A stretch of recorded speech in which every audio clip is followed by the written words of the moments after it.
This emotional isolation creates a ripple effect that touches every aspect of daily life. Dorothy sits in her living room on Thursday afternoon and realizes she hasn't spoken to another human being since Monday morning when the grocery store cashier asked if she wanted paper or plastic bags. 3 days of complete silence except for the voices coming from her television set. She talks back to the game show hosts and news anchors, but they don't respond to her comments about the weather or her opinions about the contestants. The sound of her own voice startles her because she's gone so long without using it for actual conversation. Her address book tells the story of a social circle that has steadily contracted over the past decade. Names crossed out in black ink mark friends who moved to warmer climates or assisted living facilities.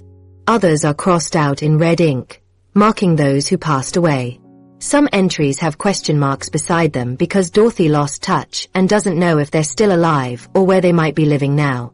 The book that once contained 47 close friends and regular acquaintances now has 12 people she could realistically call, and half of those relationships have grown distant due to circumstances beyond anyone's control. Making new friends at 74 feels like trying to learn a foreign language when everyone around you speaks fluently. Dorothy remembers how friendships formed naturally when she was younger through work colleagues, neighbors with children the same age, and shared activities that brought people together regularly. Her workplace friendships ended when she retired 8 years ago. The neighbors she knew best moved away or passed away, replaced by younger families who wave politely but don't invite her to backyard barbecues or block parties. The book club she joined disbanded when 3 members developed health problems and 2 others moved to different states. The traditional social structures that facilitated friendships throughout Dorothy's adult life have largely disappeared, leaving her without obvious places to meet people who share her interests and values.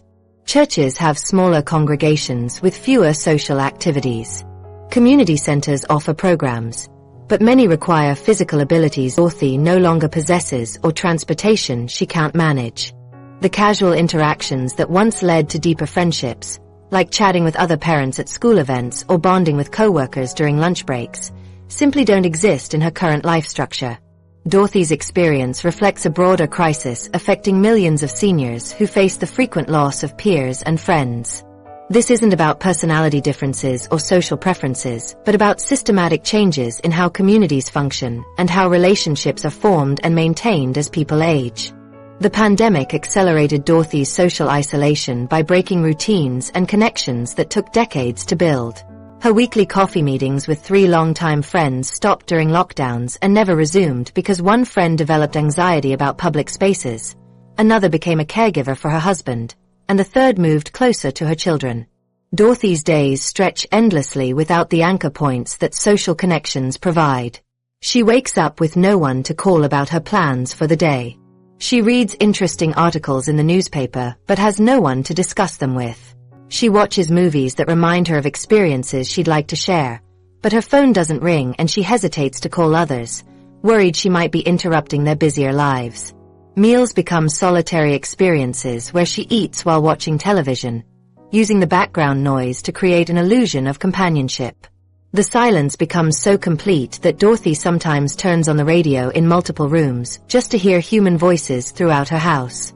She finds herself looking forward to telemarketing calls because they provide brief moments of interaction, even though she knows the callers don't actually care about her well-being.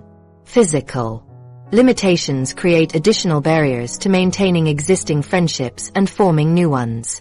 Dorothy's arthritis makes it painful to drive at night, eliminating evening social activities and making her dependent on others for transportation. Her hearing loss makes group conversations difficult because she can't follow multiple people talking at once, leading her to avoid situations where she might feel confused or left out. Her reduced energy levels mean she can't keep up with friends who want to walk for exercise or spend long days at social events. The hidden barrier that keeps Dorothy from reaching out to family and friends is her fear of becoming a burden. She worries that calling her children too often will make them feel obligated to visit or spend time they don't have. She hesitates to ask friends for rides or companionship because she can't reciprocate the same level of help they provide. Her independence has always been important to her, but maintaining that independence now means accepting isolation rather than admitting she needs social connection and support. Dorothy's granddaughter lives 30 minutes away but works full-time and has 2 young children.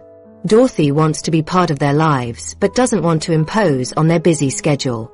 She assumes they don't have time for her and that asking to spend time together would create guilt and obligation. Meanwhile, her granddaughter assumes Dorothy prefers her independence and doesn't want to be bothered with the chaos of young children. Neither reaches out because both are trying to be considerate, creating a gap that widens over time. Community programs specifically designed to connect isolated seniors and intentional relationship-building efforts can rebuild social connections that have been lost to time and circumstance. Senior centers with transportation services, intergenerational programs that pair seniors with younger volunteers, and neighborhood support networks can create new pathways to friendship and belonging for people like Dorothy who want connection but don't know how to find it.